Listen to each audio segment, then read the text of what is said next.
Welcome to another episode of the Burn the Ladders podcast. I'm your host, Michael Fahey.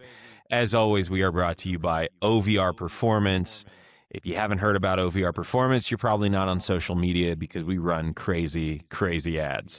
But go to OVRperformance.com. Go check out the OVR score at OVRscore.com. That is a free athlete assessment utility.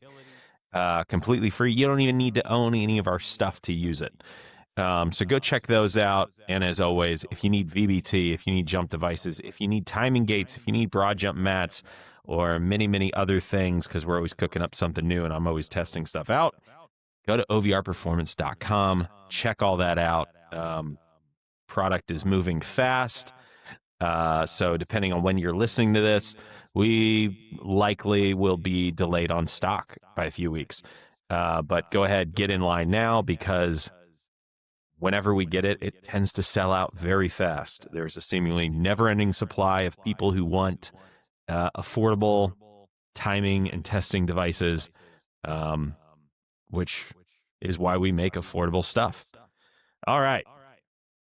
So, with all that said, Jacob, I don't know if I have ever actually said your last name. Yeah, it's verbally. Manaska. Manaska. All right. Not that hard to say or sound out or anything, but that always happens where I get on an actual podcast and realize that the number I have in my phone or the name that's in there, half the time I don't actually know if it's correct. I tend to just call people by their Instagram handles forever. But so that being said, where are you located, and what is your gym, your business here? Yeah, so I'm located in Salina, Texas. It's like 45 minutes north of Dallas. All right. And your facility is Power Lab? Yeah, facilities Power Lab. We train, high school, college, and pro, baseball, softball, football. I would say 95% of our clients are baseball and softball clients. Mm-hmm. And we have some golf sprinkled in there. So, okay. So just sort of run the gamut of rotational sports there. yeah, I mean, I like to train the football guys. The past couple of years, we had a guy at Arizona State, Fordham, Holy Cross, Boise State, and then I think as the gym evolved, people started thinking, oh, it's a baseball gym, which valid. We had a hit tracks and a cage in there, but my passion is just like you, right? I just want to train athletes in general. But kind of what it's evolved to is, golf, baseball, softball. So, it's still awesome. It's kind of easier to explain things to a big population of people and not have to kind of vary how you're explaining things. So it's good. Mm-hmm. Yeah. So I can't remember what my initial sort of exposure was to you, other than it was probably that your kids jumped super freaking high. I'm always on the lookout for gyms that have people who jump really high, because if you can jump, you can generally do a little bit of everything. And then I noticed that you had a lot of baseball kids, and then I noticed just in particular, I think I was really jealous of sort of just the setup and the vibe that I saw with your training. Relatively small facility, kind of minimalistic. I always, it's like the West Side roots in me. I like places where there's not a whole lot of frills, where it's not necessarily nice like a commercial gym normally is, where it's just straight to business. But then I recall you had almost like a little lobby or lounge area With a couch, TV, all with that. a couch. Yeah. And it just looked like, it looked like a place where kids could really but like my initial exposure to training was always like through my dad, and we had a facility like in the house. And when I was young, especially, we had like a group of basically my teammates and random kids who started training with us, who all like became my friends. But everyone would come like hang out at my place, eat, pizza rolls, play PlayStation, and then go, train and hit the squat rack hard and everything. So seeing like just badass training happening, and then simultaneously seeing like evidence of like culture, and basically you don't have stuff like that unless people want to stick around. And that's what I took away from it immediately, was like, oh, not only are these kids getting results, but they love being there. And so I thought that was really cool, and genuinely I was like really jealous of that vibe, because I'm in a school, I want it to be like that, but it's limited, like somebody always comes by to remind you, like, hey, you're at school, like a teacher shows up or something. Yeah. Before I add on to that, did that delay go away? Um, Because I muted Not myself to really. see if that would help. It, No? Okay. I Well, think I'll it just did I'll leave it. while I was talking. I think it did. Okay, Um, because I muted myself, so I don't know if that would help or not, but I'll do that. yeah. Um, but yeah, so we started in a garage. If I remember correctly, you were sending me videos out of your garage when you were training some kids, and it's funny, I actually went to a gym in town. Like when I first started, I was in my last semester of college. I got done playing baseball. I came home, was finishing some classes, and I was like, I should train some kids. So I found some kids. I went to a gym. I was like, hey, I want a job. This is my passion. What can we do? And basically they were like, hey, we'll do this. I was like, all right, well, I'll get you 50 baseball athletes. I was like, you guys have zero. I was like, you have a crazy, crazy gym. Like I'll get it done. And the next day brought him a couple guys, and they're like, all right, cool. They're like, we'll give you, 50-50 split, everyone you bring us. And they're like, but you can't train them. And I was like, well, I'm not going to sell kids a product that I don't believe in. And I mean, you know how it is. There's a lot of Sure. private trainers. I would say there's a very small majority that are actually good. Because I tell everyone the best business model in this industry is don't test anything, don't track anything, and look at everyone that you have and say, hey, you look bigger and faster and stronger. And if you're not testing them, then of course they're going to be like, yeah, I am, because they want to feel that confidence and the parents want to hear that. And so when they told me I couldn't train them, I was like, well, I'm not sending them to you guys, because that's not what I want to do. So started training them for free out of my garage, because we had built a gym during COVID for like me and my boys to train, and trained them for free. Bought Jared's book because I was interested in that. And I was like, all right, I need to buy $1,000 jump mat. I'm broke. I'm delivering pizza. So I was like, can you guys give me $100 a month? And they were like, yeah. And we would train, 6 to 8 hours a week. And that book was very influential on my whole business, because West Side was me, and probably one of my biggest friends and mentors. His name's Law Greiner. He kind of brought me in the lifting space, and a whole nother story, but lifting changed my whole career. Like I wouldn't have played as long as I did if I didn't find that, and he teach me the stuff that he taught me. But Jared and Westside, our biggest influences. So we got the jump book, was training out of a garage, and I was like, maybe I could do this for a living. You never know unless you try, right? So I started Instagram, had some kids, had 4 kids, the best kids I could have like possibly gotten, which is crazy. The culture was good. It was like, I have videos from the first day we were lifting, and the kids are yelling at each other. I'm like, all right, I'm like, this is sick. Like they're not holding back. And obviously I learned along the way what worked, what didn't. But the cool part was, we trained that whole fall, and they had went back out in the spring, and these kids are telling me, hey, like I'm hitting the ball off the wall. Hey, my fastball just went from 84 to 90. And then another kid, he's my first client ever. He works for me. Um, he went from 79 to 87, and he's 5'6", a buck 60. So like that was like the big thing where I was like, okay, like whatever we did like worked, you know. We got 3 kids on the mound that are throwing 90 after an off season, so that was pretty cool. And then after that, it kind of just snowballed. You know, I had 30 kids in a summer out of a garage. The old place I tried to work at was hitting me up saying, "Hey, like, what are you doing? You Hmm. want to come work?" And I'm like, "Nah, bro, like I'm good."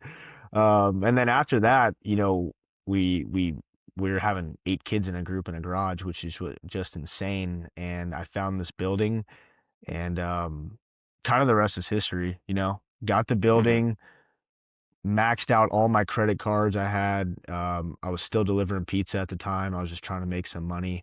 And you know, we live in a hotbed for athletes in North Dallas. So it's like I opened the gym and I got kids committed to big JUCOs like Blinn, McLennan, which is like, you know, Florida's like Chipola and stuff like that. Hmm. And you know, kids committed to A&M. Like last year we had 3 kids that committed to A&M.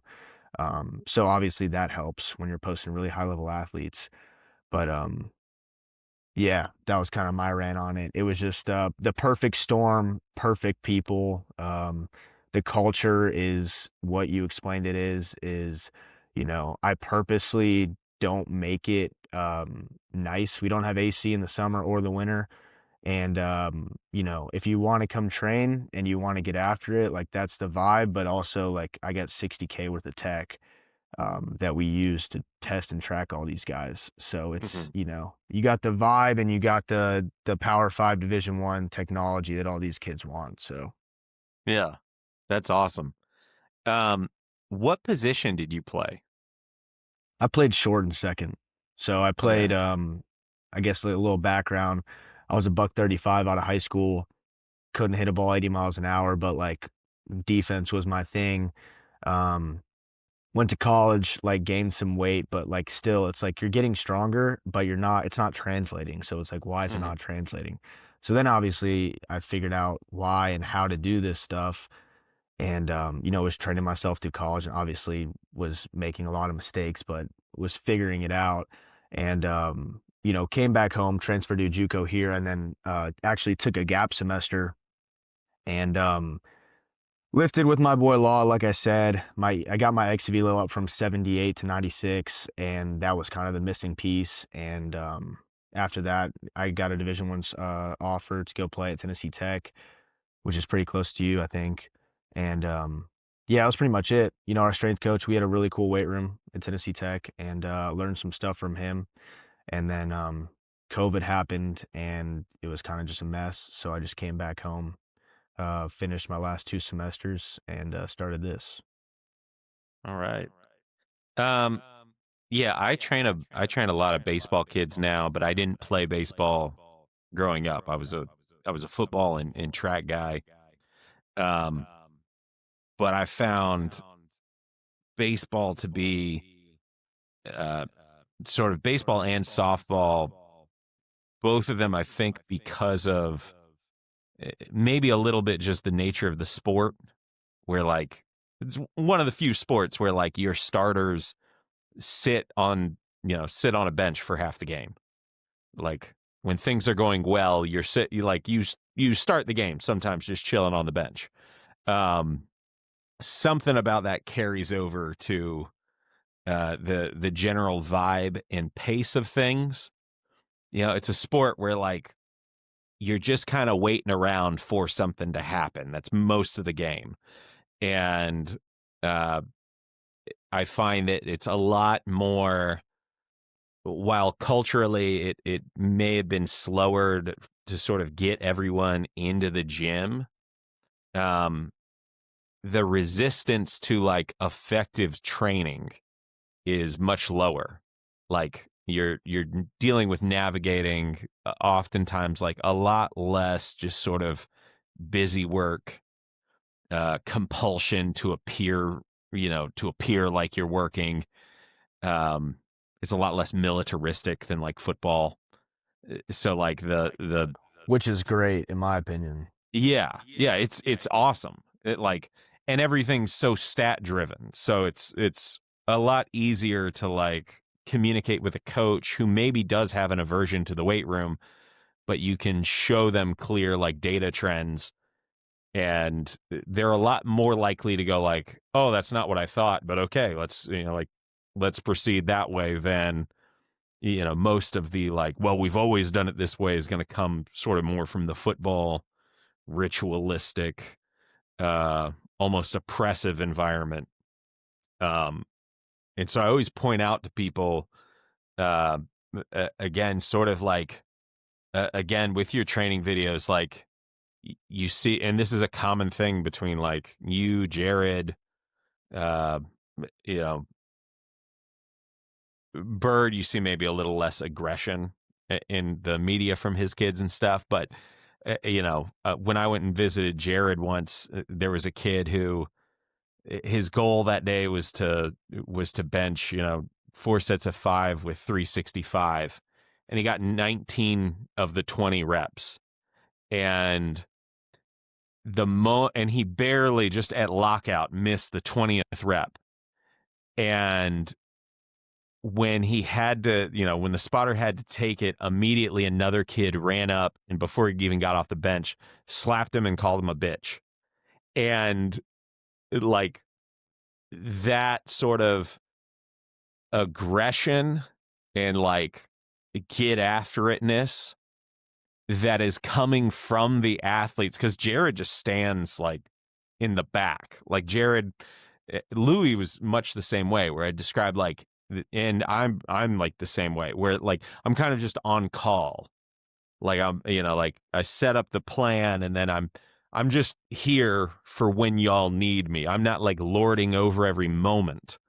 Yeah, I very. want everything to be driven by the kids, so that there's something like you can't like compel the kids to respond that way. You have to allow them that space where like it's theirs.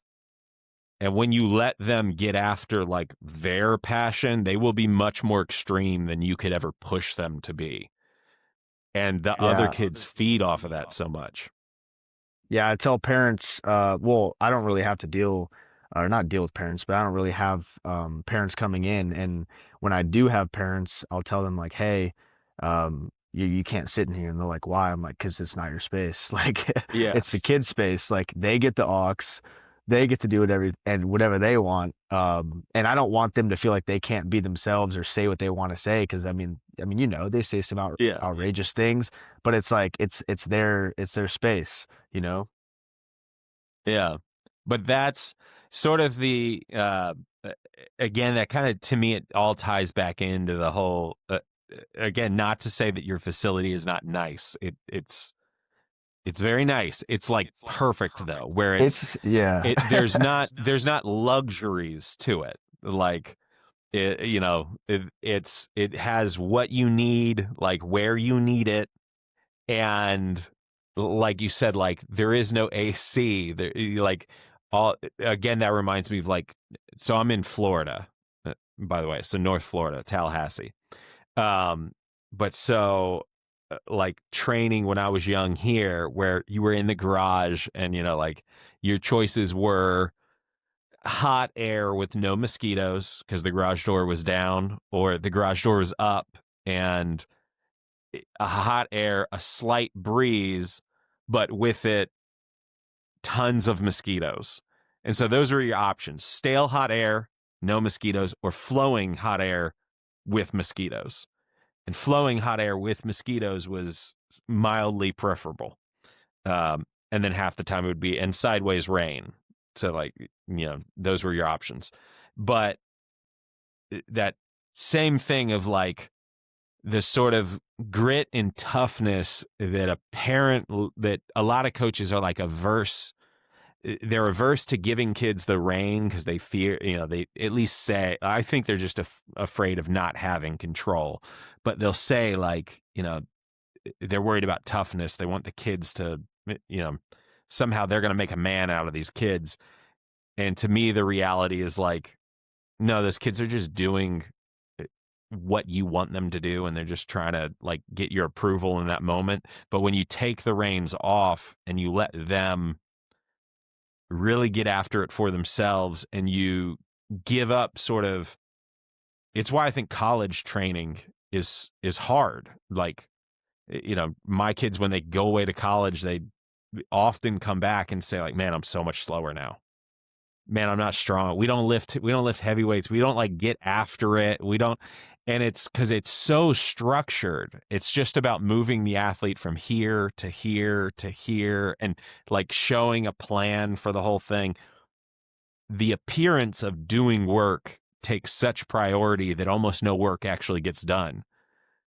So when you allow, like, it might get a little messy. It might, like, it might look like chaos. Those kids might be sitting over there in between sets, but then when they come back to the rack, like that same kid who it looks like he was just dicking around for the last 6 minutes, he slams his head on the bar and, like, it turns into a monster for 30 seconds, does an insane output, and then goes back to, chilling and joking around over there.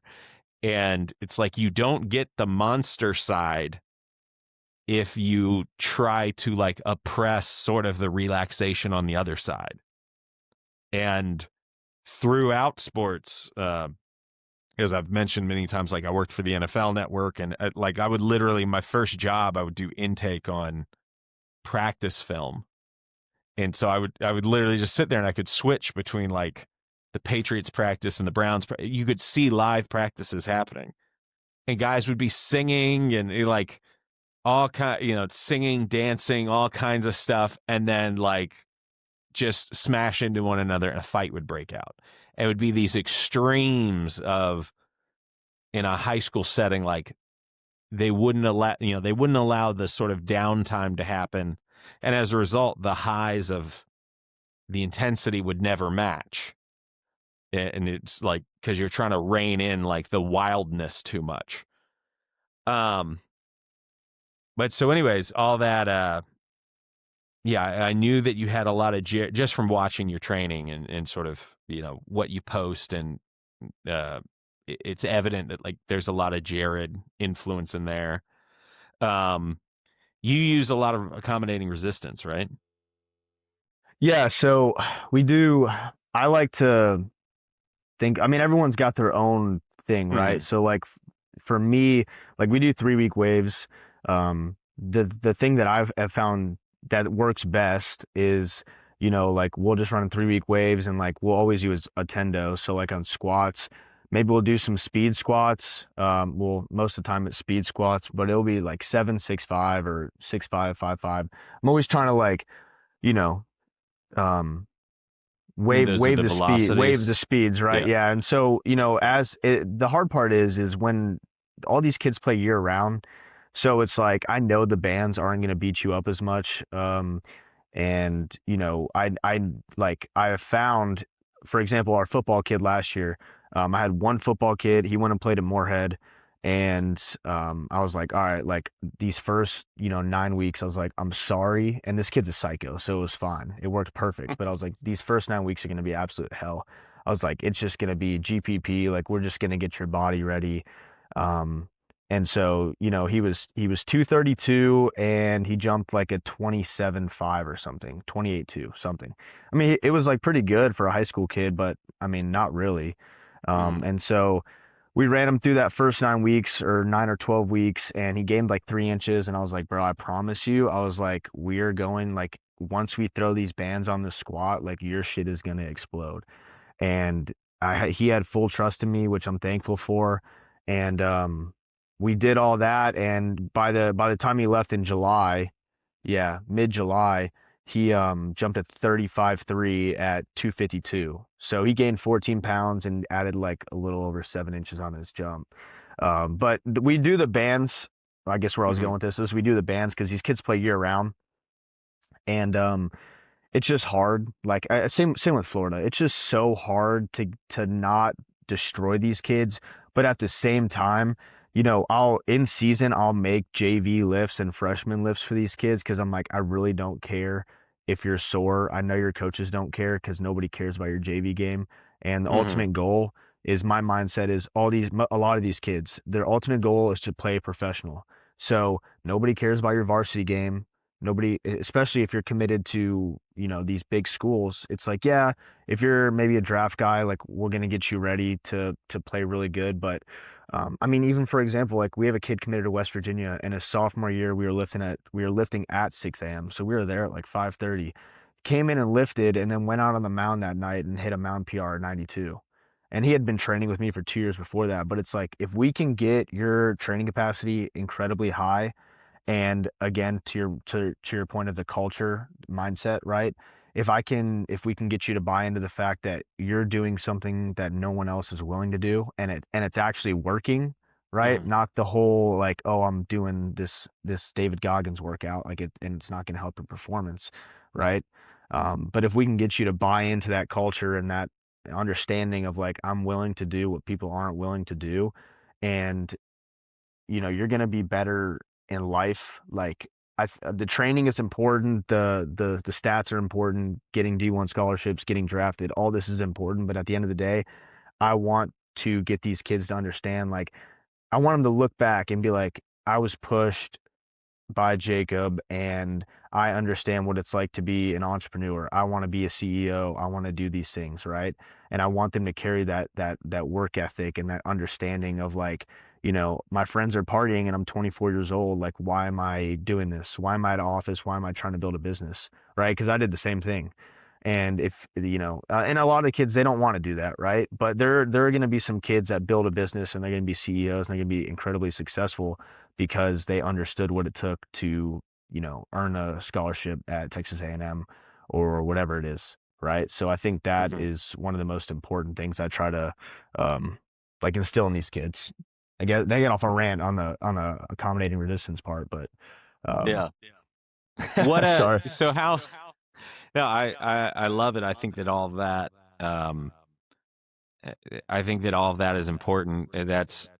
I explain a lot of that like very similarly, like and I tell the kids like about a lot of different parts of my life, like I want, I talk to the kids about like my daughter. I want them to understand that like I'm a father, I have a family.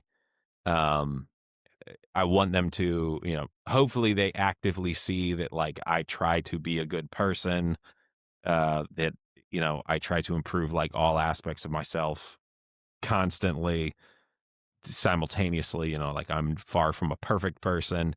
Um but and I talk to them about like OVR or, West Side versus the World or, you know, NFL or Travel Channel or all these different things. And I talk to them about the fact that like I'm from the same city as them. Like, like I can point across the room and be like, yeah, I was just like them. I was just like him, like that kid right Yeah, there. same with That me. like, he's a I'm little from there. weird. He's a little weird. He's a try hard kid. He makes good ish grades, but like, he's not going to win any academic awards. Like, he just looks like any other kid, right?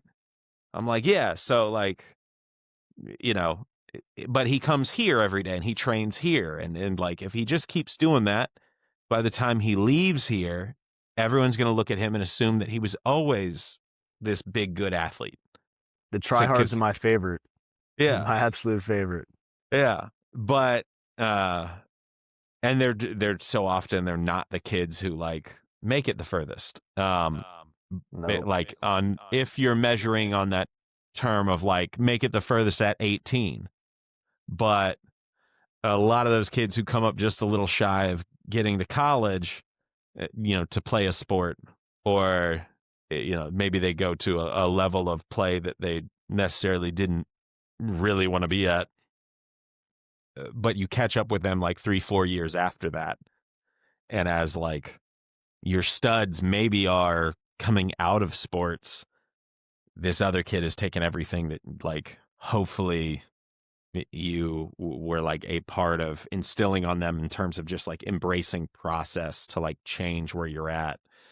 Um, but so like I hope that all of my kids, even more so than like athletic success, that they realize that like this is all really just a representation of like how you can take agency within like your own existence to sort of methodically change where you are in life.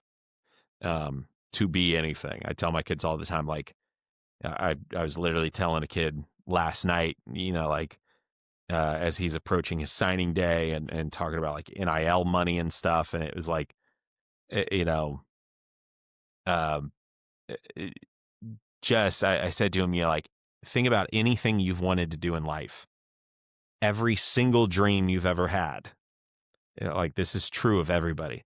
Every single dream you've ever had is because you saw someone else do it. You saw flesh and blood do it. That's what gave you the idea. And then when you realize, like, well, I'm not special, neither are they. The people who succeed, the people who fail, like, none of us are special. But some of us are convinced that we don't have the capability or the potential to, like, achieve that or make that change or something. But the whole reason you dream about it is because some flesh and blood already did it. So that means it's like it's achievable for you.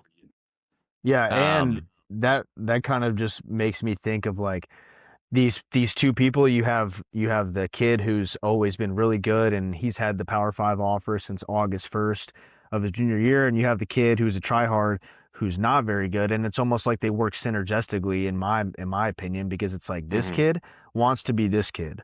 And this kid may not have the perfect work ethic that this kid has. And so they can show each other qualities, which is what I try to get the kids that I see they want to be really good, and I keep on them.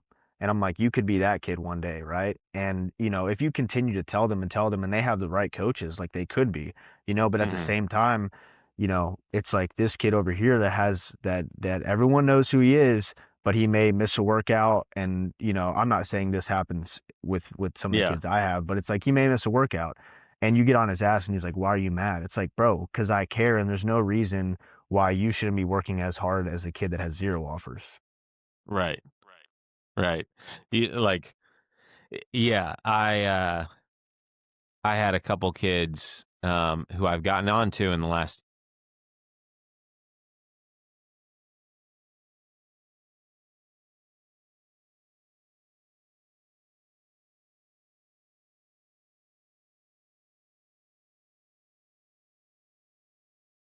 There we go. So I record this off of my phone because for whatever reason, well, because my laptop looks terrible, um, and I have a whole lot of like cinema cameras and stuff, but it's too much setup and hassle, so the phone is too easy.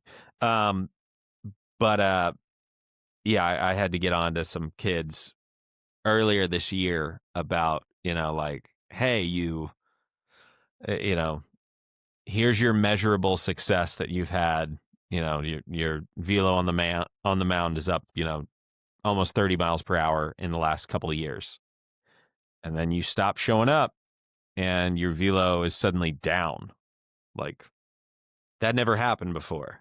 Like understand like everything that you've worked for, it doesn't just like stay in your pocket. It's not like money where you can just like physically like have it, put it away and it's there. It's like no, it's like a garden. You have to like upkeep it, and you have to keep watering it, and it withers when you neglect it.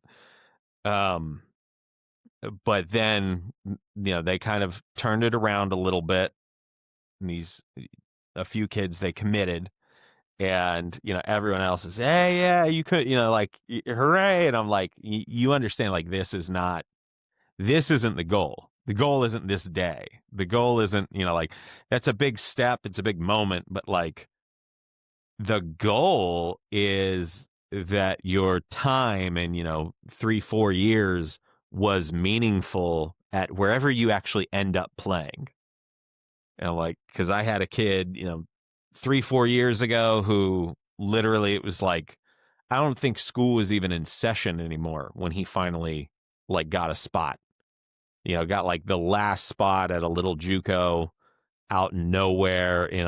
The type of situation where everyone thought like, okay, that like he'll be home for Thanksgiving and he'll come back to Tallahassee and enroll as a normal student. Like this kid has no shot, and he did come back to Tallahassee 2 years later to enroll at the D1 on the roster. And meanwhile, there was another kid who got was a stud in high school, got a better offer, uh, and didn't take, also went to a JUCO, but went to a much bigger, more prestigious JUCO and just didn't make that same step. So his 2 years are up, and he's watching as, a kid who was way behind him in high school is, leapfrogging him to go to a much better university. And he's now scrambling for a spot. He eventually got one.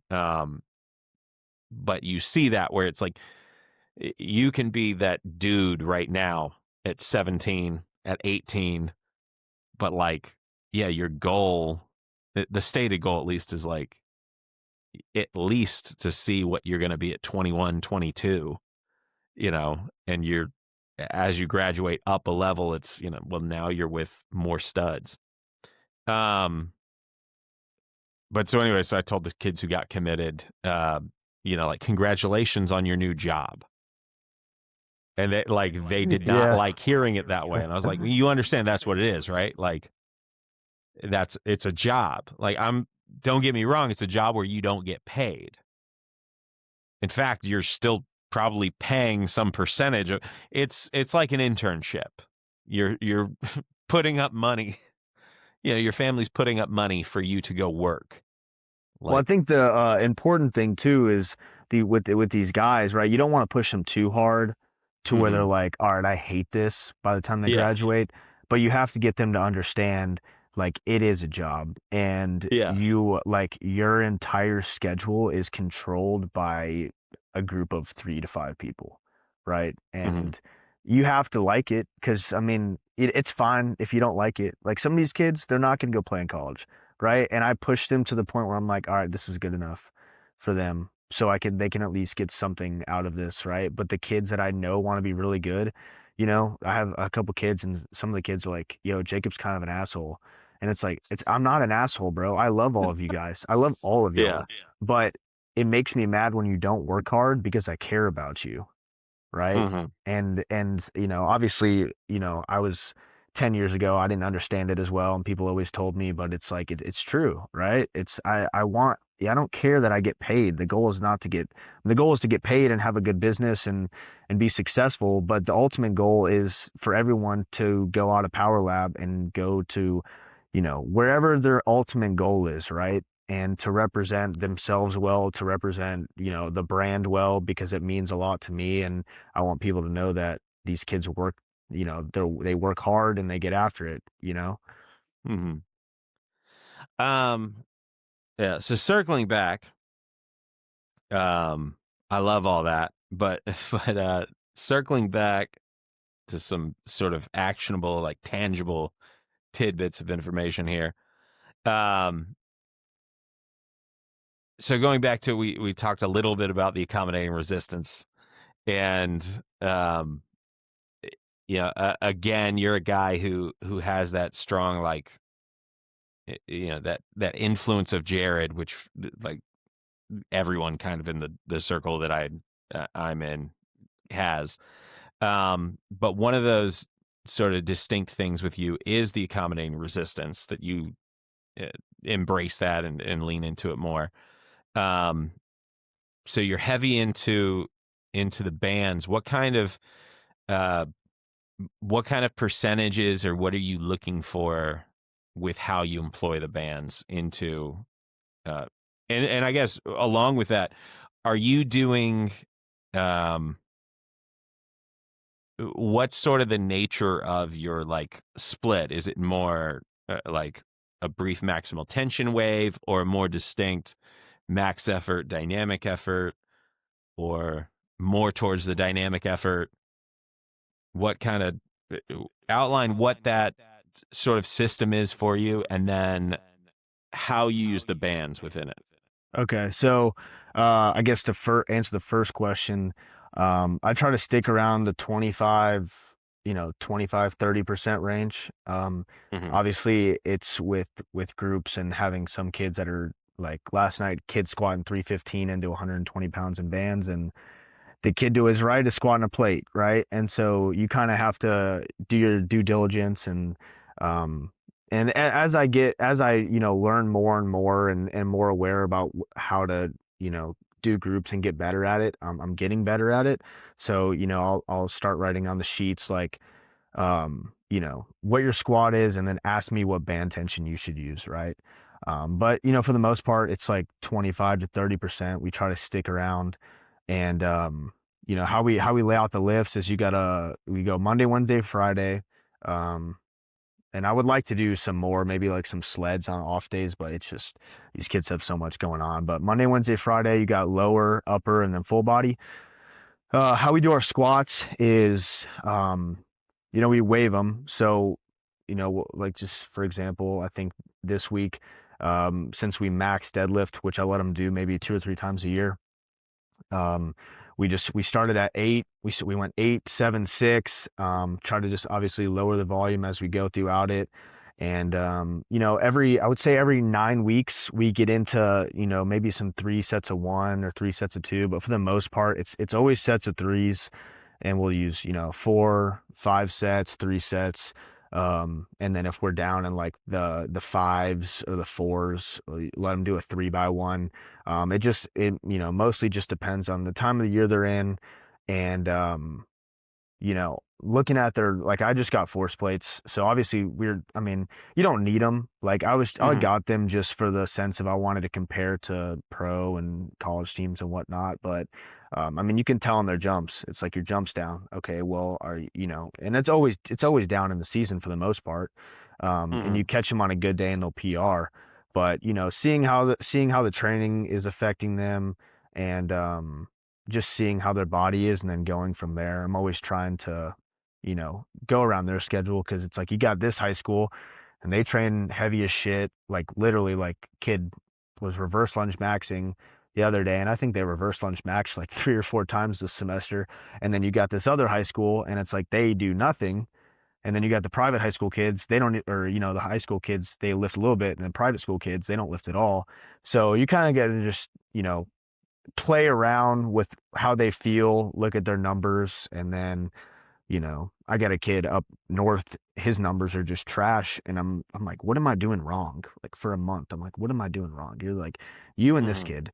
And he finally tells me that they've been doing 95% of their max on squat for 4 weeks straight. And I'm like, dude, you could have told me this, because I'm sitting here like very concerned because you're upset. And I'm like, what am I doing wrong? How can I look at you and help you? And I'm sitting here throughout the day. I'm like, how can I help this kid? What, you can't really help the kid, because he's doing stuff that's out of your control and not doing stuff that's really gonna he might be getting stronger, right? But his nervous system is just destroyed. So Yeah. Um, yeah, it's always like it's a big sort of evolution in a coach when you have that epiphany of asking, like, what else are you doing?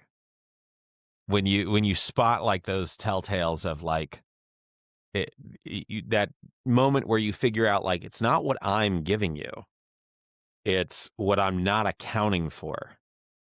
And like, then you start to, over time you start to like see it you see the signs of it, and so you get to a point where you can kind of like approach a kid outright and say, like, tell me what you're doing over there, because like there's something that you're not telling me.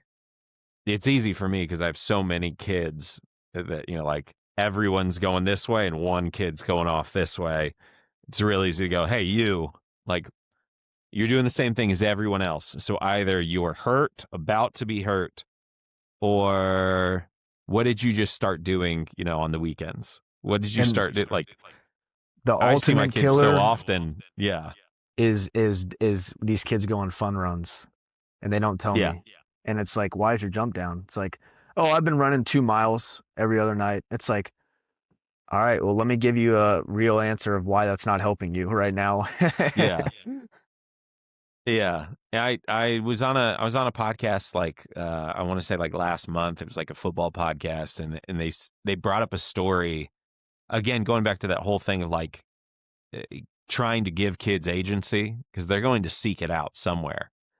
And when you're in like certain training programs where no one's really getting any better, you can go on that fun run, or like you can be like, oh well, every night I go run a mile.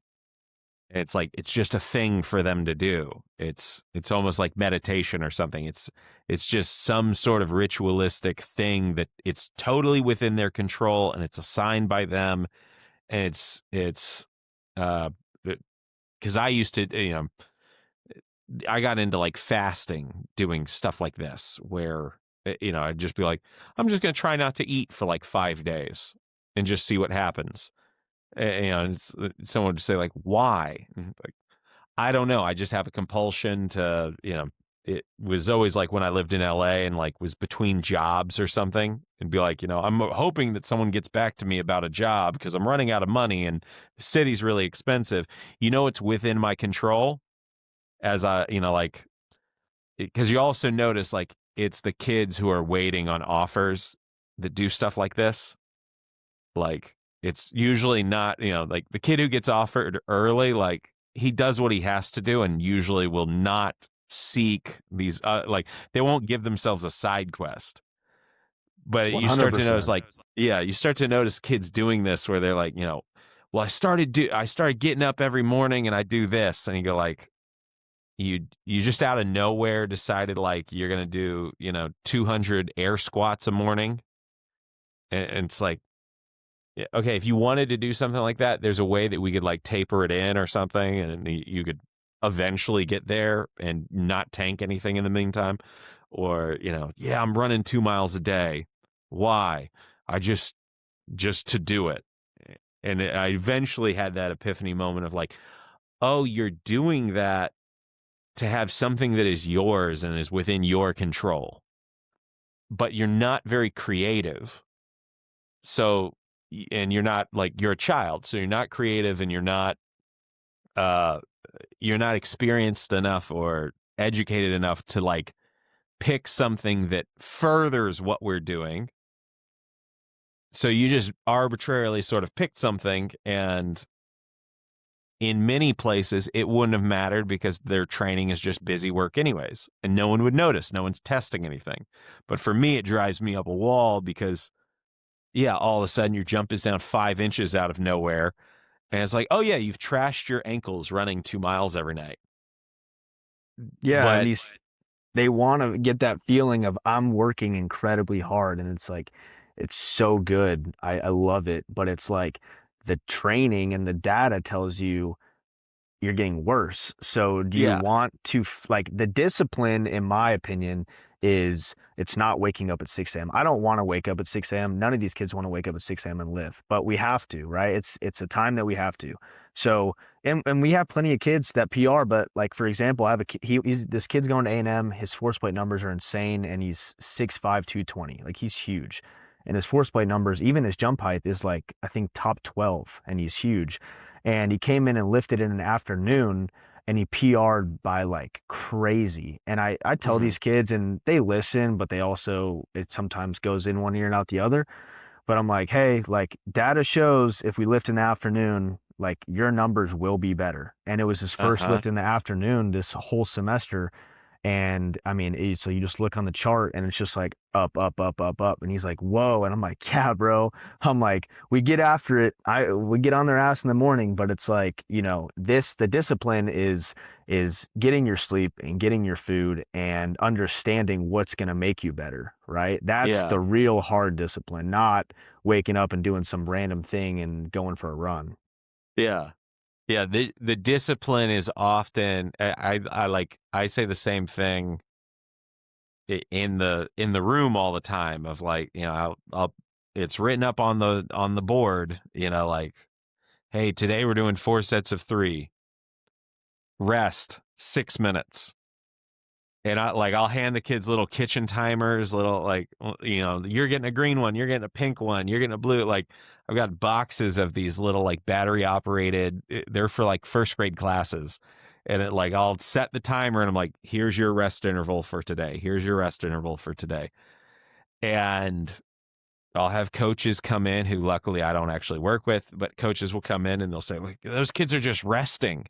And I'm like, it's the most disciplined thing that they can do is to tell like a 16-year-old who just wants to pretend that they're in a Rocky montage that they have to sit or they have to like, you know, you have to be idle for 5 minutes, like especially to these kids. I'm like, that's way harder than making them run sprints or like, there's, I could give them physical, just busy work to do nothing, that's not going to cause a positive adaptation, but is going to look like, yeah, see, they're disciplined. Look at how much work they're doing. And you go like, nah, they're distracted.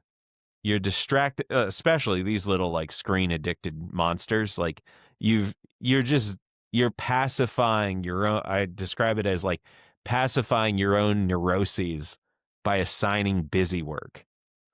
Like you can be a CEO and stare out the window as you contemplate like a $10 million, business maneuver and go, well, I've got a meeting this afternoon, and the best thing I can do right now is to think about what I'm going to say. It's not to say anything. It's not to do anything. It's to contemplate your future action and Yeah. just be mindful and contemplate.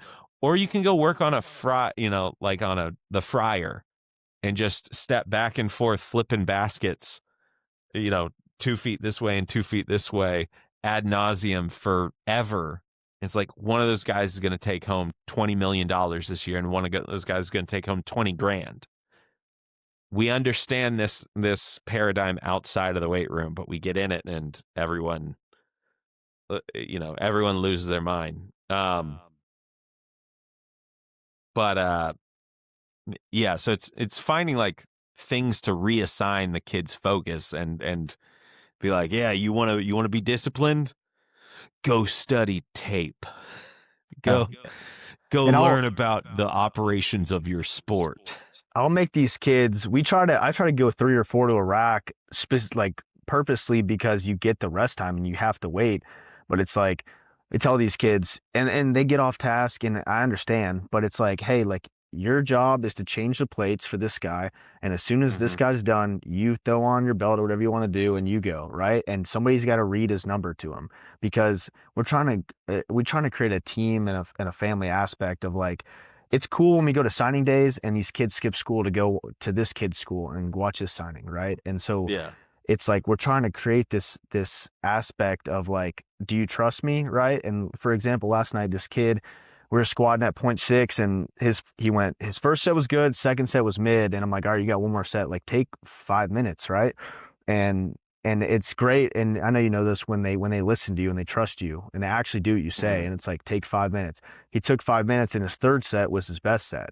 And so it's like when you show them, okay, if you rest, your numbers will be better, right? And they listen, it's incredible because it's like you showed them on the VBT that it worked, right? And Mm-hmm. so 5 minutes, it's a long time, especially when you're just sitting there. But it works, and ultimately you want to get them better and you need what you do to work or else they're paying you for nothing.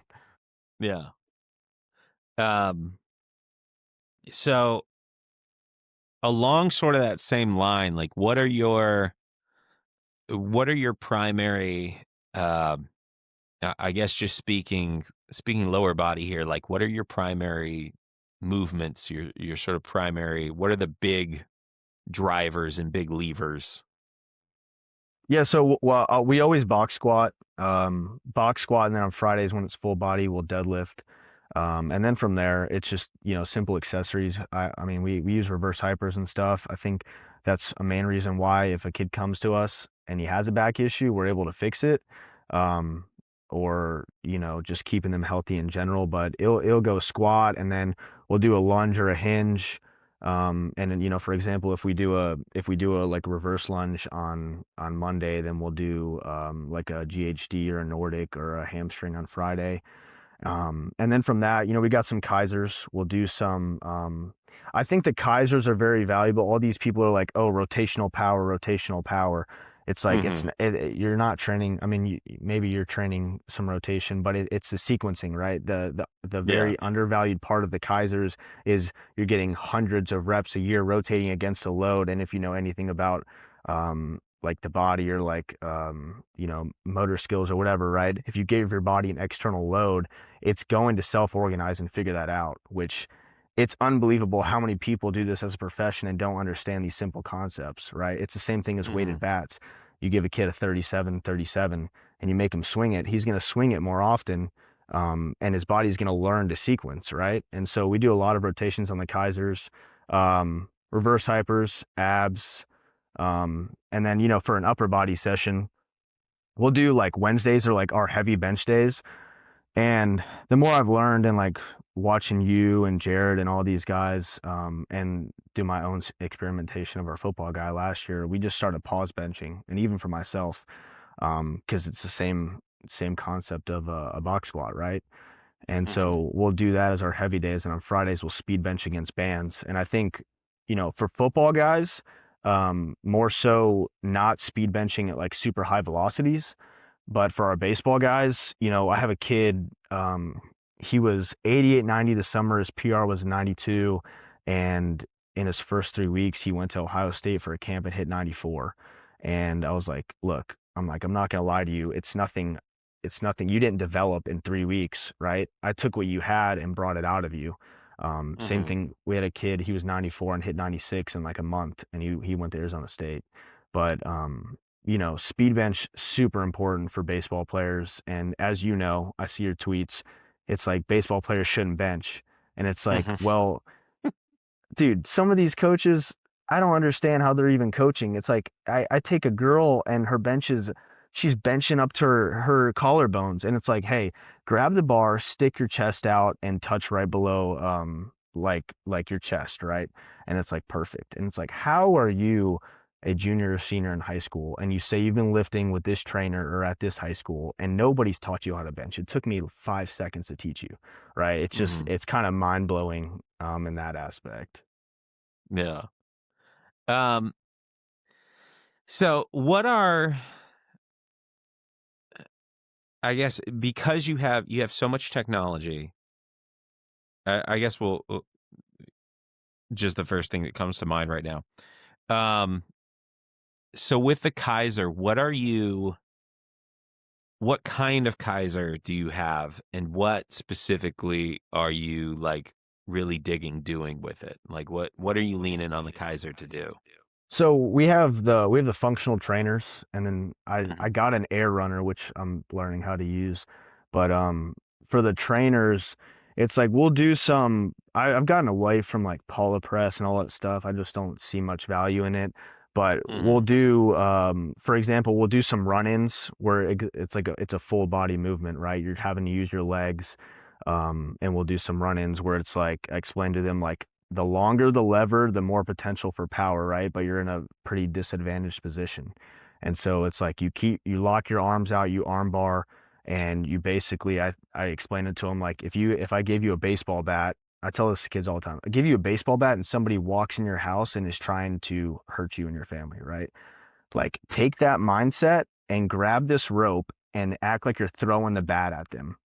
And so you get it, and the more they do it, the better. And I'll take videos and show them, but the more they do it, the more their sequencing gets better. And if you just like, I posted a picture last year of like a guy at Tread, and they were breaking down some stuff, and you can show them like where the squat comes to play and all this stuff. But if you get incredible separation on the Kaiser, like it's gonna translate to the mound and to the swing or whatever. But we'll do some run-ins. We'll do some standstills. We do some standstills at a lower weight. So we'll wave the weights. My idea was just like, Mhm. let's just wave the weights on the Kaiser just like you would on a squat. So obviously some are you're going to move faster and slower. And that will be at like anywhere from 30 pounds to 45 pounds. And then what I realized is if we take like 9 weeks in the off season and we do some standstill ones where you're not able to use that momentum and that in your legs, and then we go back to the run-ins, like all the numbers are way up. And we'll do some I call them like grounded pull throughs where we're trying to keep our hips super straight and we're trying to pull, like, I guess if you're standing straight, like from your right all the way to your left, and then you're fighting it back, and that builds up your obliques and your abs and stuff as well. And then I've kind of messed around with the angles on doing like some split stance chops and stuff like that, just for like, just ab health and stuff like that. But for the most part, like we have a on the back of our door at the gym, we have like a leaderboard, and just like you would have for jumps or anything, but it's like leaderboard for 45-pound Kaiser rip.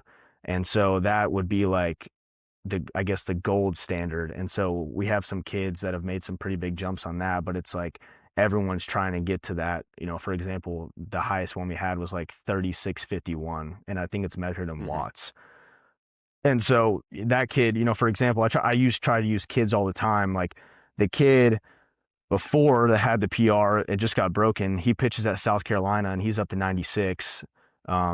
And then the kid that beat it, this kid's 230. The kid that just beat it, he just hit an exit velo PR of 108 last night or 2 nights ago. And he's 180 pounds. Because I tell these kids, like, you have, if your body weight's less, your number's not going to be as good. And somehow this kid is just a freak and he Mm-hmm. got 3,600. And so we try to use the board as just like this is what you want to get to if you're super elite. And somehow this kid that's 50 pounds less got even higher. Mm-hmm. Um, do you have video of those up on? Yeah, I try to do a really good job of videoing, and the kid that works for me, I try to do a really good job of like videoing the whole lift and post, 20, 30 stories a night.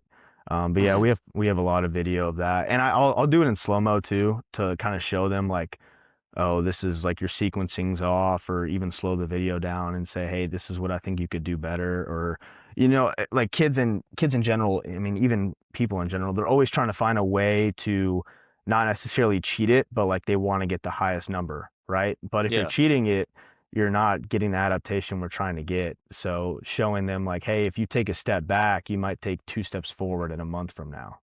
Mm-hmm. Um,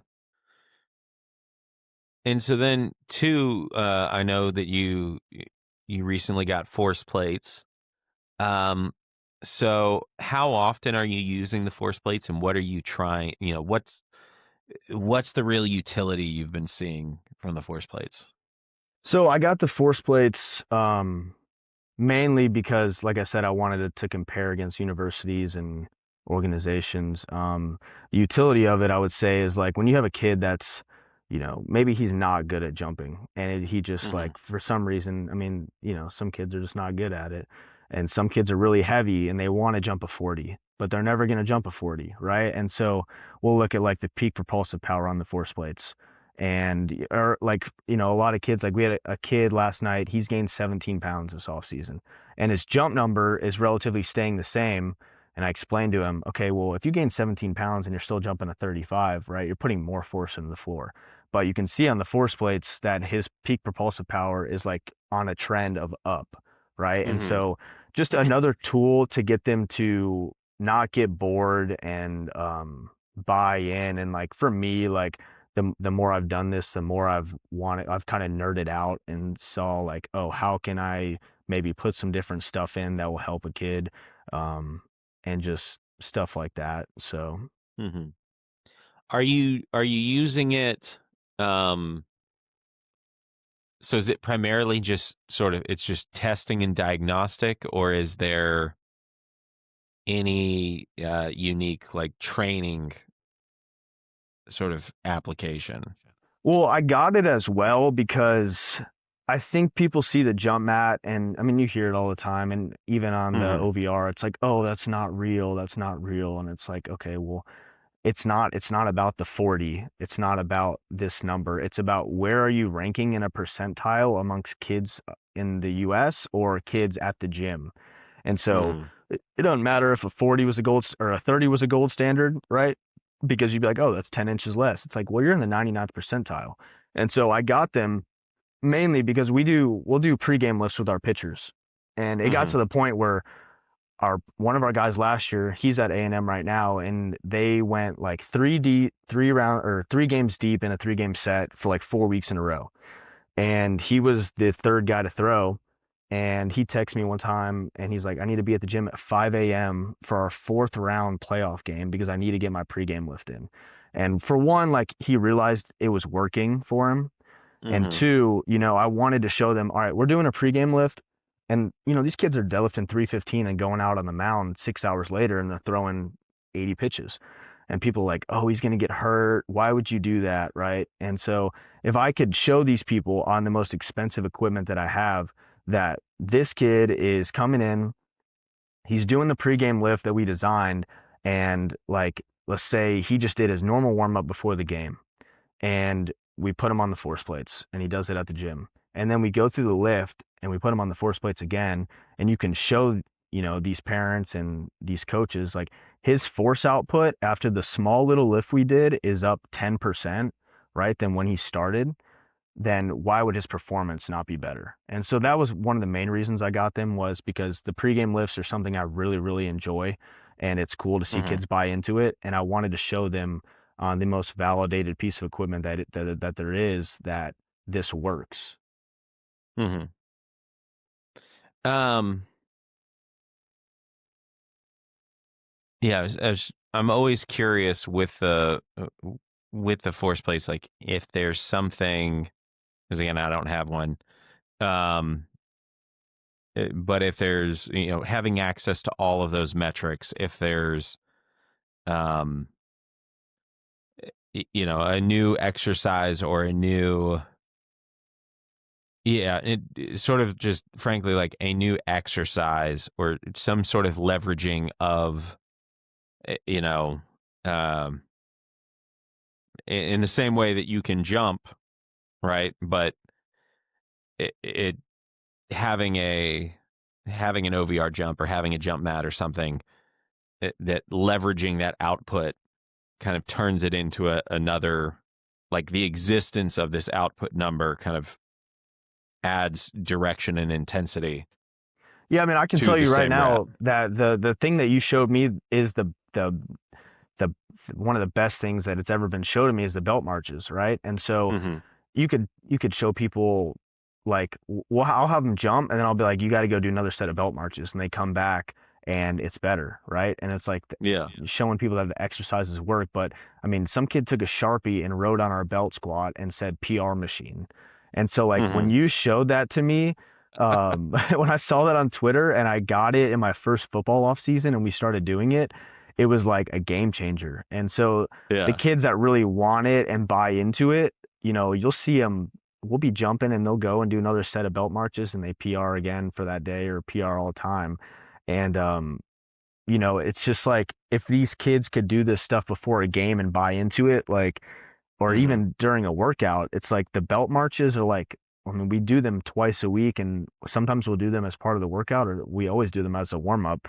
But, seeing them, putting them on an exercise and then testing them and showing them that it works is like one of the most incredible things ever because that exercise that you showed me is like, I mean, that is like, I love that exercise. It's awesome. It works so Yeah. well.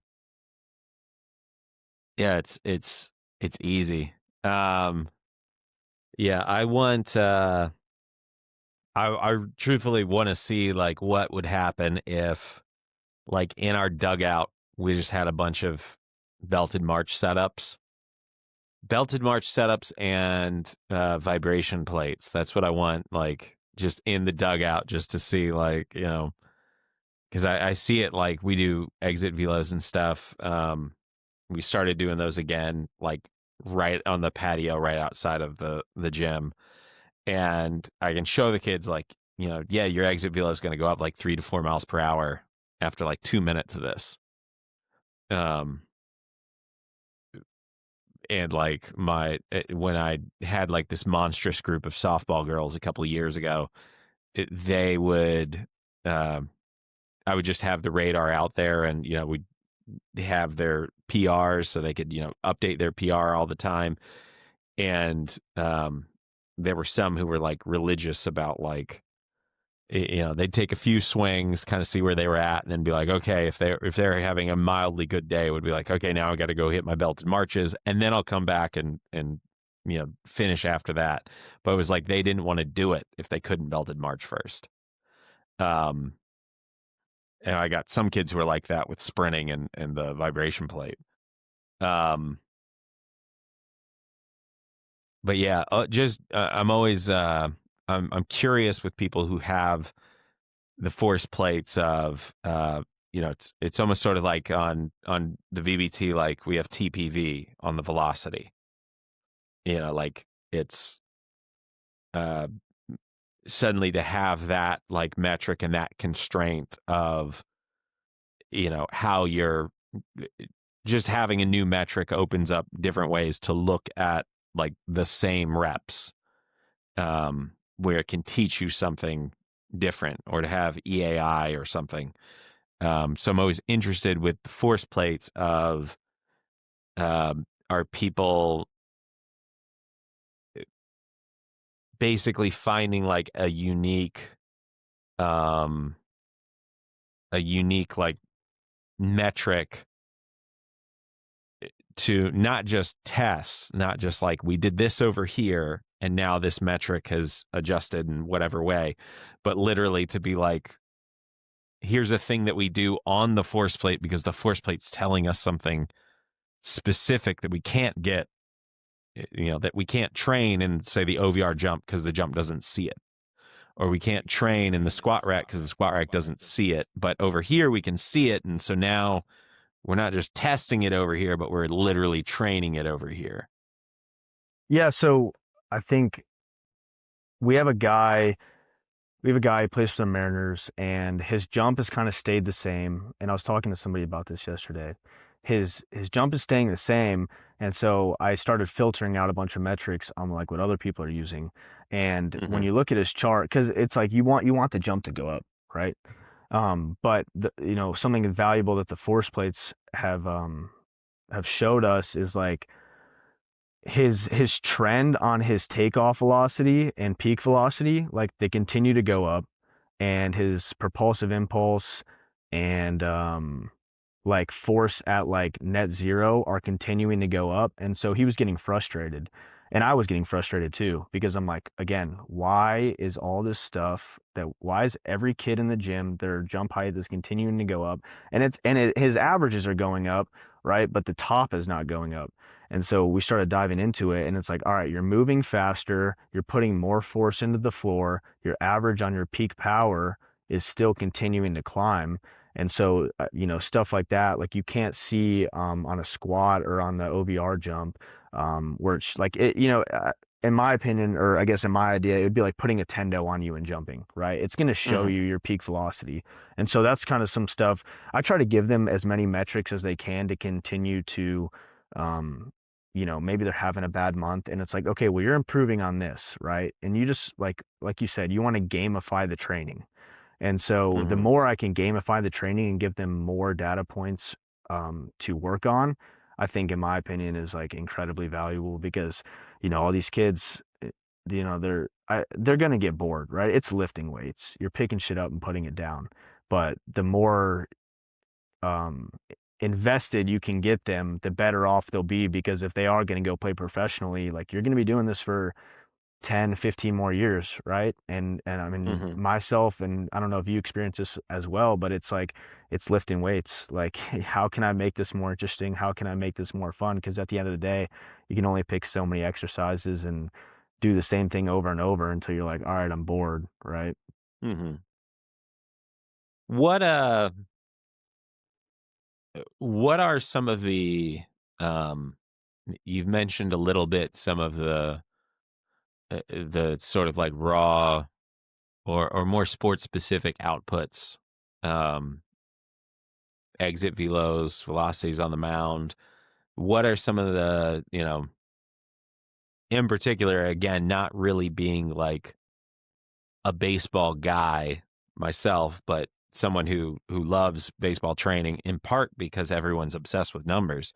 What are some of the uh what are some of the big like say exit velo, is that always uh, are you looking at off the tee, or Yeah, so how are you measuring? we have a hit tracks, so Hmm. the guys will hit BP. Like we did a weighted bat program with our softball girls last year, and I just did it for free because my whole premise was like I'm gonna do this for free, and we're gonna show people the numbers, and then once we show people the numbers, it'll be obvious that people should do this. And unfortunately, it didn't work out that way that people wanted to pay for it. So I was like, whatever. Hmm. But our average was like a 13% gain, and then the top girl, she hit like 16 home runs last year. She went to Michigan State, and she gained Uh-huh.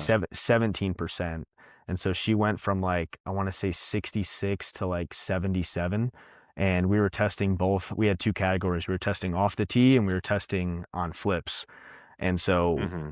you know, you're telling these kids like, well, why do I need to get my peak up? And it's like, well, you want to get your peak up, not because you want to hit a ball 100 feet over the fence, because it doesn't matter how far it goes. But if I can show you, hey, your peak is here, but now you start missing balls and they're still higher than your peak because you're not getting your good swing off and they're still going over the fence, right? That's what's going to turn you from a like 5 or 10 home run guy or girl into a 10 to 15 home run, right? Because all these guys in the big leagues, they're not hitting every ball 450, right? They're Right. catching balls at 100 still, and they're able to miss it and still hit it out. So, you know, the peak matters, right? Even in fastballs, like if you're throwing 96, it's like, okay, well, I want to throw 96. It's like, well, now you can throw 90% the whole game and you can be 92, right? And you're Hmm. still throwing harder than everyone else. Hmm. Um, what so I know, like, I know from my limited knowledge of again these two sports, um, like the big marker for softball was like 70 off the tee. Um, and I know like how easy sort of it is to get a girl 70 plus off the tee. What's sort of like the guy's equivalent to that? I would say 70 off the tee. Like I haven't tested a lot of like bigger college girls. I would say all of our girls are pretty thin. But like for a high school girl, I would say 70 off the tee is like you said, really good. And then I would say for a guy, I would say like 95, I would say is good. Because Hmm. pitch speed is 10% or exit velocity is 10% of pitch speed. So if you're 95 off the tee and you catch a 90-mile-an-hour fastball, you're hitting it what 104. So Hmm. yeah, I All think. right. My guy's got some work to do. Um, But again, it depends. Like on the hit tracks, it's not. It's going to calculate it perfectly every time. If you're hitting it yeah. off a gun, you have to hit it like at zero, or else if you hit it a Hmm. little bit higher, it's going to be a lot lower. And then obviously the kids find out, oh, if I hit it into the ground, it's going to be even higher. But again, like we don't want to hit 105-mile-an-hour ground balls. We want to hit 100-mile-an-hour home runs, right? And Right. so you know you learn that as you go. Um, but yeah, I would say 95 I would say Hmm. 95 is like a good for high school kids. And then if you're 100 plus, like you're really swinging it. Hmm. Um, and uh, so what contributes, I guess, in the mix, when you get a kid in and they see this massive improvement in one of those velos, what's what's sort of the culprit? What's normally happening there? Is it you're getting them just is the main driver they're getting stronger? Is it uh the jumping and the explosion, sort of like what's I think is it some like manner of a dynamic correspondence thing in between, or you got a yeah, special sauce there? I would say it's I mean obviously a mix of both. I think his name's Zach Goodman. I see him on Twitter a lot. And you know, even if kids have 45 minutes, I'm like, dude, if you can just jump and squat like and get out and that's all you have time for, that's like do that, right? Because you know, if you're really strong, like that's good, but if you can't use that if you can't use that in a very short window, then it's practically useless, right? In any sport, because Hmm. if you're an O line, if you're on the O line and you're really strong, but that guy beats you to your spot that you're supposed to be at, like you're cooked. It doesn't matter. It doesn't really matter how strong you are. And the same for, hitting a baseball. It's like you may be able to get on a tee and wind up and do all this stuff, and you may be able to hit it 100, but you're getting 90 blow by you because you can't use that power in a really short amount of time. Hmm.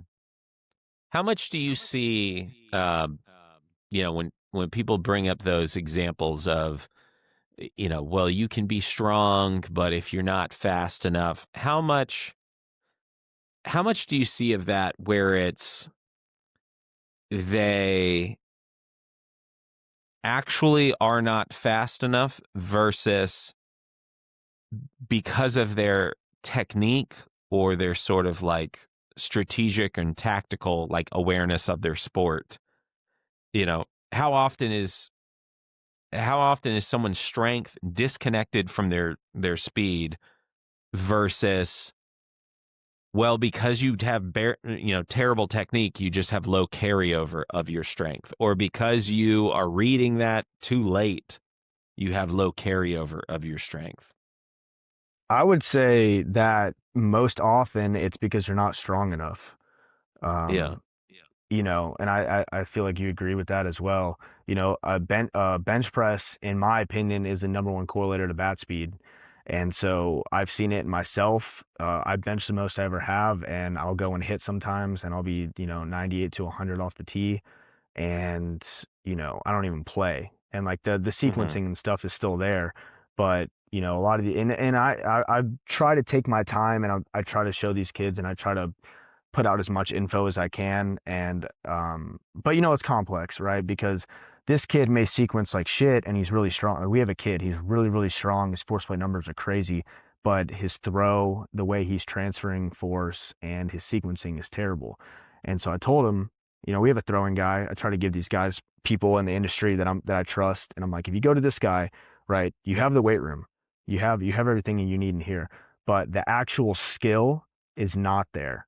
And so Mhm. if we can clean up all this stuff, like the data says, like you should throw 90. I think everyone nowadays is capable of throwing 90 off the mound. I don't think it's what it used to be.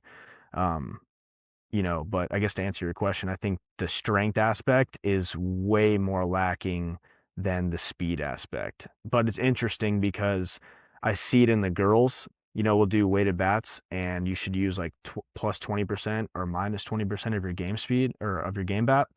And I watch these girls lift, and I'm like, you guys missed something in your development growing up where your plyos are not good. Um, I don't think sprint speed is very important in softball at all, but your sprint speed is not there. And so what I did was I gave them a PVC to overspeed it incredibly. And, I think that helped them a lot, is because they needed that overspeed aspect. I think a lot of guys, because they grow up and even when I was growing up, it's like when you're not playing video games, we were on the golf course playing football with the neighbors and stuff, and you're getting all like that's why everyone say you should play multiple sports. But I Mhm. think and I talk to them a lot, these girls, and I'm like, they play from January until November. Like these girls just got done traveling and all over the country playing.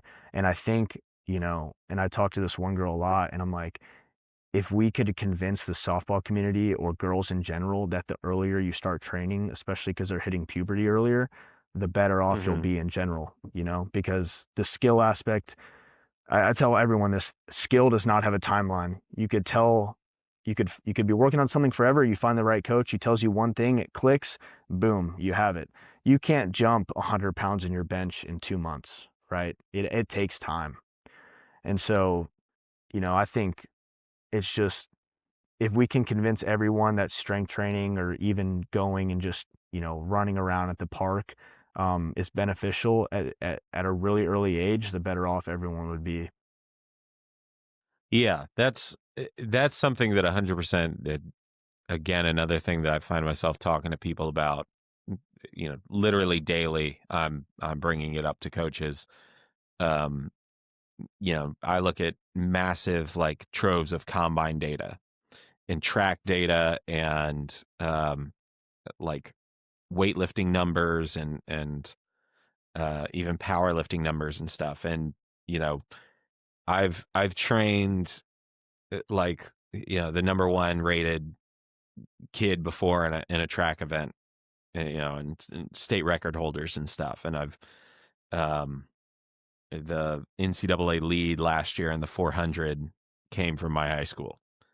And you see like sort of the top end keeps getting better and better, but like someone might literally set like a state or national record in a district meet, like a district championship. And so they run the fastest time that's ever been run. But meanwhile, the kid who comes in 5th and 6th place will be slower than the year before. And like, so it's every year, it's the very top keeps going up, but sort of the average keeps dropping. And like, I make it a point to take my daughter to the park a couple times a week. And, like last weekend we went to the park and there was like 20 kids there and it wasn't for a birthday party. And my wife was like, this is incredible. This is like the 90s. Like why are there kids here? And I was like, actually in the 90s, there would have been like 150 kids here. There would have been like, there's fields. It's like, there would have been kids playing ultimate frisbee over there and football over there. Like, so yeah, it looks weird that there's like 20 kids on the playground, but it's still like we're down like 80%. And this looks like a big weekend. It looks like something must be going on. And you start to add it all up. Like, that's why, I point out that like the growth curve on like UCL injuries, ACL injuries, and Achilles injuries are the same. Like the rate of incidence of those injuries, like not even in the same sport. They were all static forever until the 80s, and then they started to trickle up a little bit. And it's like, well, what happened in the 80s that everyone experienced? Advent of cable television, like suddenly programming that's aimed at children all day long. Also, the price of TVs and even people forget like how few TVs there were, sort of up until the 80s, and then mid 90s things tick up again. Netscape, the internet, but we still didn't have phones. And then suddenly we get phones, but the phones don't do anything. It's kind of like the stories of like, well, LeBron James played Michael Jordan in one-on-one yet. And people are one-on-one long ago. And people are like, well, MJ must have suppressed the video because, if he had won, like you'd see a video of it. And it's like, no, guys, like we didn't have phones with cameras back then. Like, just things happened all the time and there were no witnesses to it. Like, just that's how it was. But, like as screen usage has ticked up in children by the same growth curve, all of these injuries across sports have ticked up. And likewise, kids are less active than ever before. They're heavier than ever before. So they're less prepared for load, but they themselves constitute a higher load. So they're higher stress to their own systems with weaker and weaker, just progressively weaker systems that are progressively higher stressed. And yeah, it gets to this breaking point of, we get far enough into sports and I'm 38. Like I was 16, I think, the first time I heard of a kid tearing an ACL. And he didn't even miss the season. Like he was back by, like 9 weeks later, he was literally playing football games again. And now like I've met middle schoolers who are, show up to the weight room and their legs locked out in a brace because they've torn something before they've ever shown up to a weight room before. So that's just always a tangent that I get into, that kids are, the sort of piece I think that everyone's trying to reverse engineer and figure out. It's like It's just play when they're young. It's just that they're not, and it's the same as even that conversation around like multi-sport athletes. The club systems and the year-round AAU and stuff, like that's relatively new. So if you think about like, when, because they used to talk about, like you want your kid to be a multi-sport kid back when I was young. Well, no one was playing, you played basketball season in the winter and the spring. You didn't, no one was playing AAU in the summer. So you think about like, all right, so when it was basketball season, you were practicing or had a game 5 to 6 times a week. So you're incredibly active, 5 to 6 times a week. And then the season ends. Well, if you weren't a multi-sport kid, do you think that kid went to the park and intensively practiced for 2 hours? No, he might have gotten some shots up and then left. Like he was probably on the couch suddenly 5 days a week. So you go like, okay, well, but if he was a multi-sport athlete, he transitioned to baseball. And again, he was active 5 to 6 days a week. And then if he, was signed up for AAU track or something, then maybe he was active throughout the summer.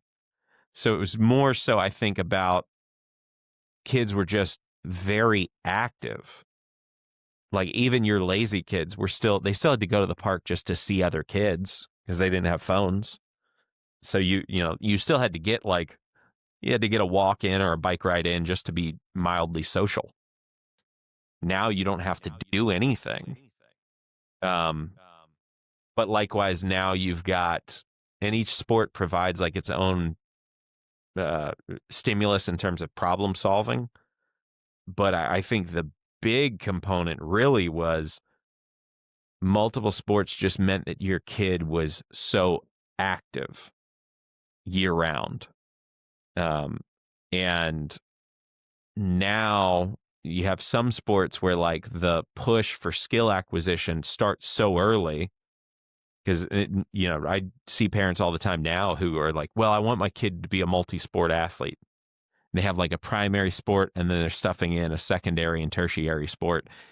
And the sacrifice comes from, the weight room that they don't get any, like there's no lifting, there's no physical development. It's just like they're burning at practice year round. And you go like, well, that's not what it used to look like because there wasn't a huge profit incentive. Kids you played a second sport. It's almost like the Soviets talking about, like you might be an Olympian and you played a second sport as like just sort of a recreational hobby.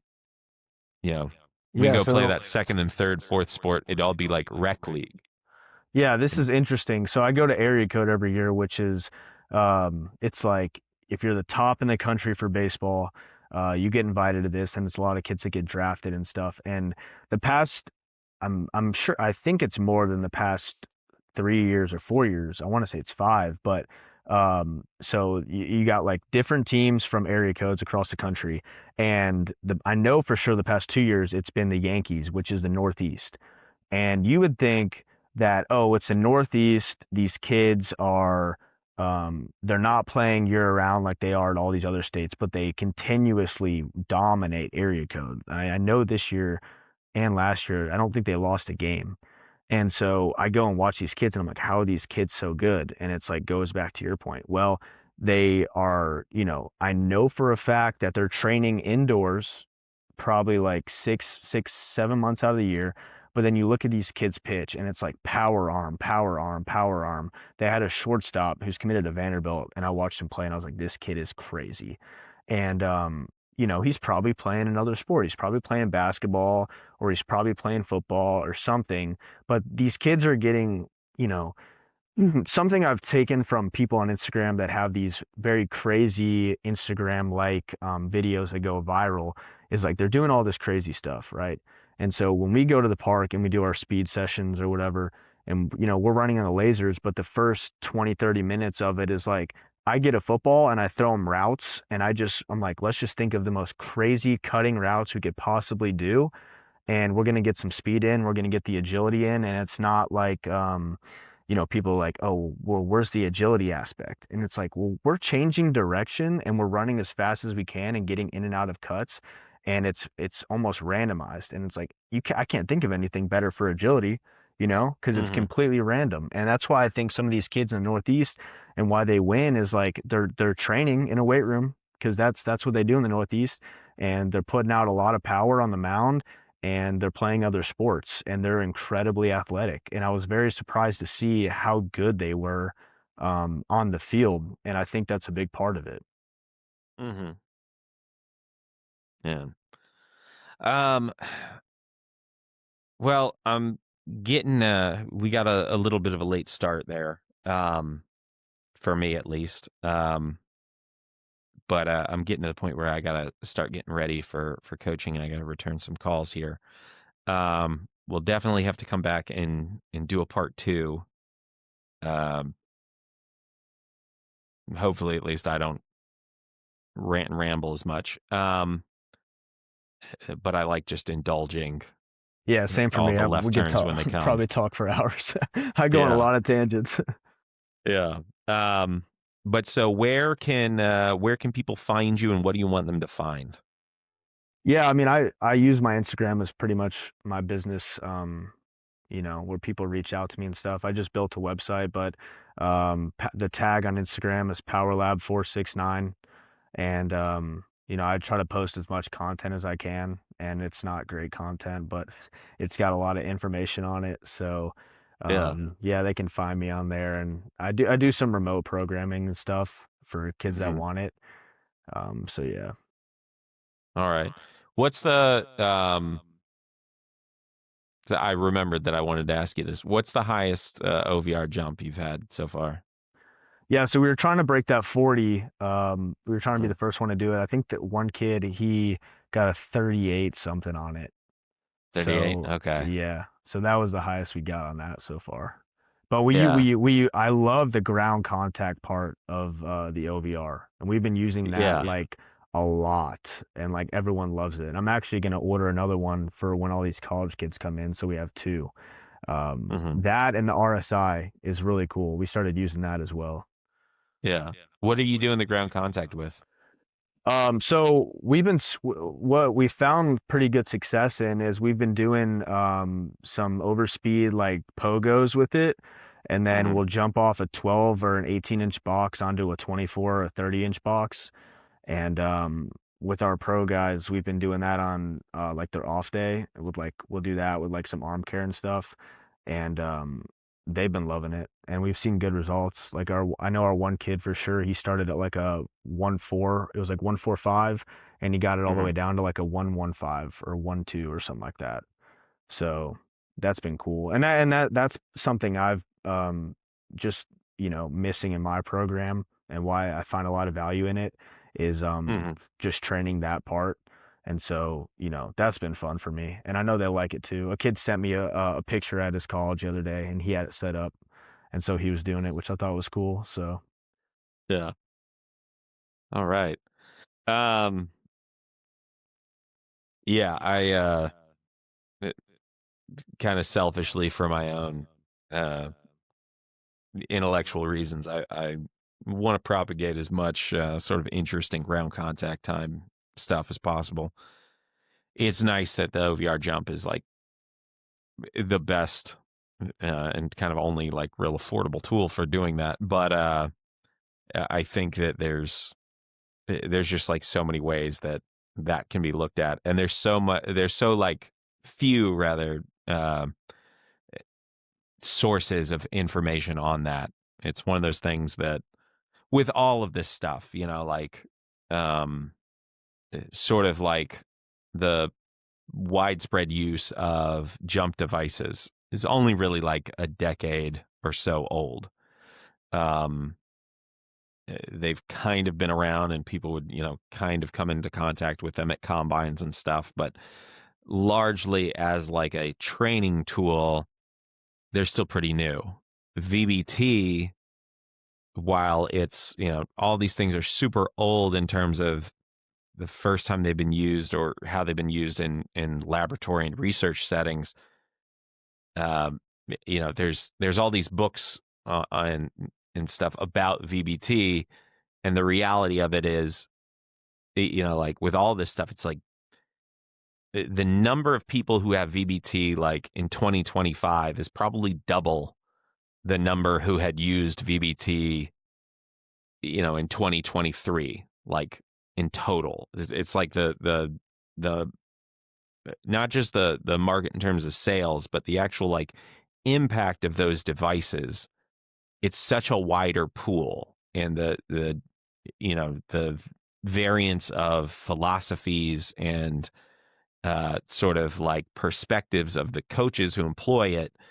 It's like, everyone always wants to know, like, well, what does the book say? What does the book say? And it's like, guys, the books were written about like a handful of like studies on semi-professional rugby players, like 8 semi-pro rugby players indulged a random guy for, a 6-week study in which he tested them 2 or 3 times. It's like,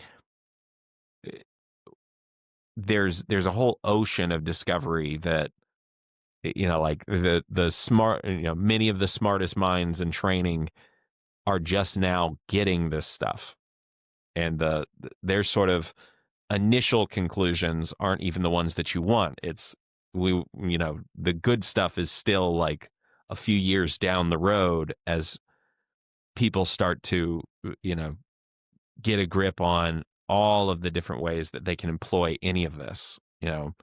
There's books on ground contact uh, for sprinting, and it's like I've read some of them, and I'm literally like, this is almost junk, because it's again, it's like it's only written about a very small slice of training from such a small group, and it's like that's not representative of all of sprint training. Like the best sprint coaches ever didn't even have access to this stuff.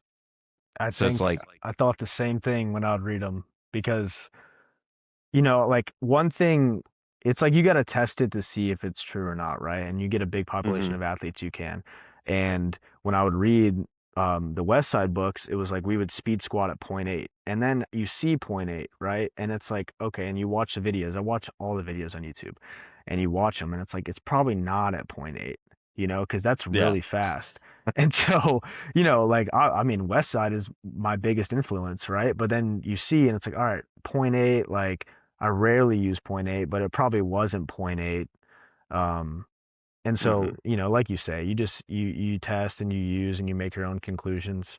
But I mean, like OVR, and I'm sure you know this, and people have told you this, like you guys are pioneering and putting like a lot of stuff out because of how affordable it is, and now everyone has them. I mean, I see people yeah, all around the industry and where I live, and it's like they're just now getting OVR or they're just now getting a VBT.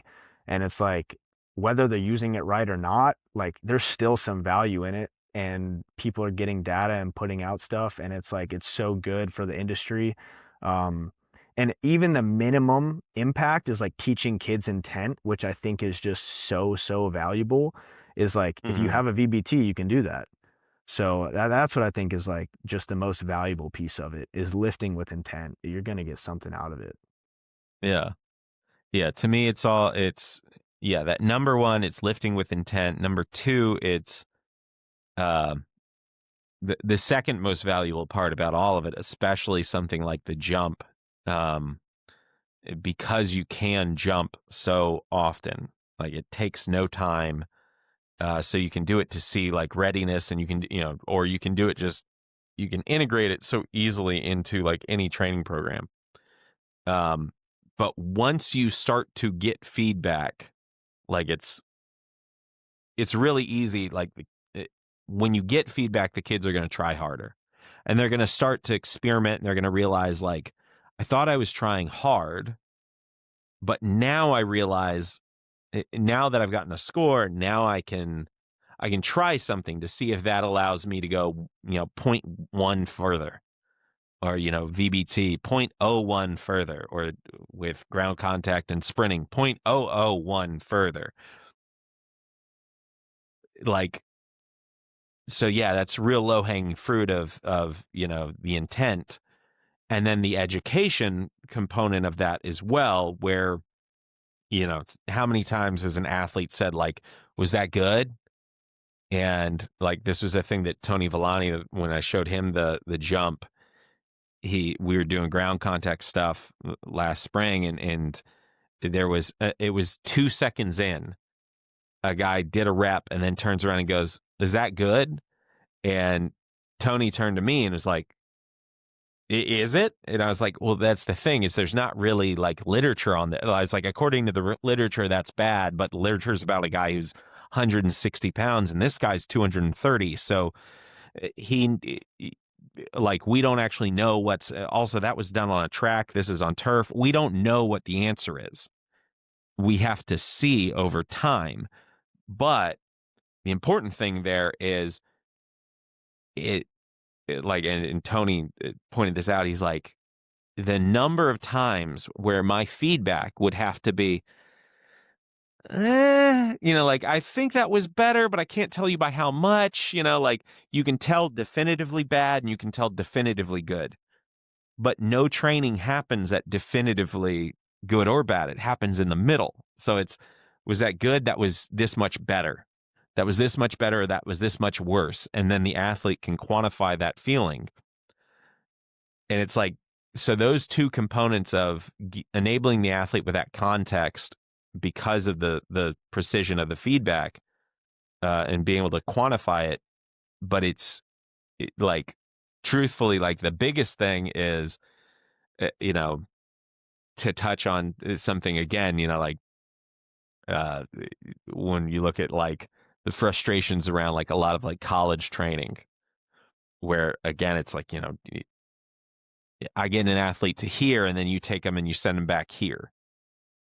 It's like, how did that happen? It's like, well, number one, I know that you weren't looking at data because you would have seen the athlete slipping backwards.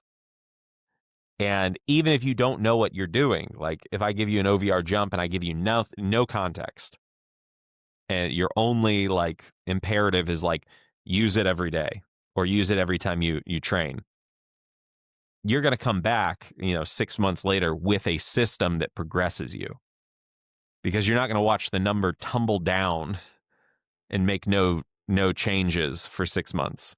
Well, you know what I think is interesting too is I think a lot of these schools get this technology and they use it, right? They're just like, we're just going to Mm-hmm. use it as a KPI.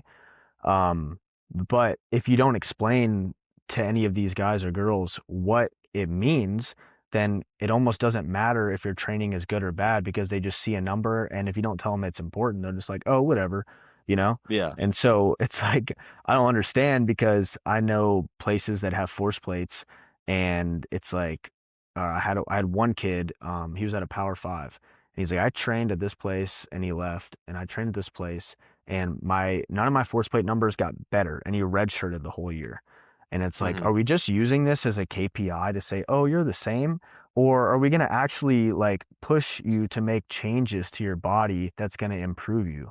Because if you tell Yeah. a kid a number and you explain to them what it means, then they're like invested in it. If you just put a kid on a plate and say, oh, you jump this, and they're like, okay, right? And if it gets worse and you could tell them, oh, well, you're under stress or all this stuff. If you give them excuses of why it's not getting better, then you're kind of taking yourself out and being like, oh, it is what it is, right? And so I Yeah. think it's important to like get these numbers, explain to them what it means, and explain to them that it's important. But if you don't do that and you're not good at your job, then it's okay, which is so Yeah. frustrating. Yeah. Well, I'm also just saying, like, um, the force plate stuff, when I talk to colleges about their experience with force plates, or really with any technology, it's like, there's so many places where, yes, they have all the tech in the world. And then you ask them like their numbers and they can't really tell you anything. And they'll be like, oh, well, let me go look that up because, we haven't tested that in 6 months. And you go like, well, again, like, I don't care about testing at all. I care about training. So I'm auditing the training. So, like, if their jump is going up or their jump's at, say 95+%, it's like, okay, so we're generally like, we're not losing anything right now. And then if they regress, like we see a day or days where like they've gone backwards. Now it's okay. I need to make some sort of change. Something's happening that we have to account for. But what I'm saying is like, um, it's kind of like you can look at a program on paper and you could go like, oh, that's too much volume. Like that's too much volume. It's too low of an intensity. You're just building fatigue, and you're not making any sort of adaptation. You could tell someone that, and you'd get pushback of, well, this is what we've always done. And you go, yeah, well, what you've always done doesn't serve your athletes. But if they're running a fly 10 every week, like, and they see the kids are getting slower every month, like they're eh, they're going to start to have that conversation internally of like, well, why is this happening?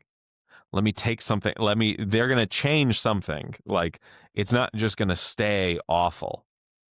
And so like everyone's focused on, well, what does it do for the kid? And it's like, in part, it highlights when like coaches are dropping the ball. It confronts them sort of with that, which is why some people don't like it. Like some it will expose you if you don't know what you're doing. Um, but that's the really exciting part is like, because there are kids who are going to try whether they have a feedback device or not. They're going to get more out of it when they have the feedback device. But the real exciting thing is how many coaches are going to pull back from easy to fall into, but ultimately like destructive sort of traps within training. How many coaches who are, we're out of shape, so we're going to do more. And you go like, you're not out of shape. You're fatigued. You're exhausted. So heaping more stress on top of exhaustion is going in the wrong direction. Without a feedback device, you might not, you could see that, but you're not forced to see it. So a good coach maybe doesn't like need it in that instance because they're observant and they're connecting dots. But most coaches don't know which dots they're looking at, don't know, the vast majority of coaches out there, coaching is not their principal interest, like, and especially they're not a strength coach, like first and foremost. They may be a sport coach who has to do the strength.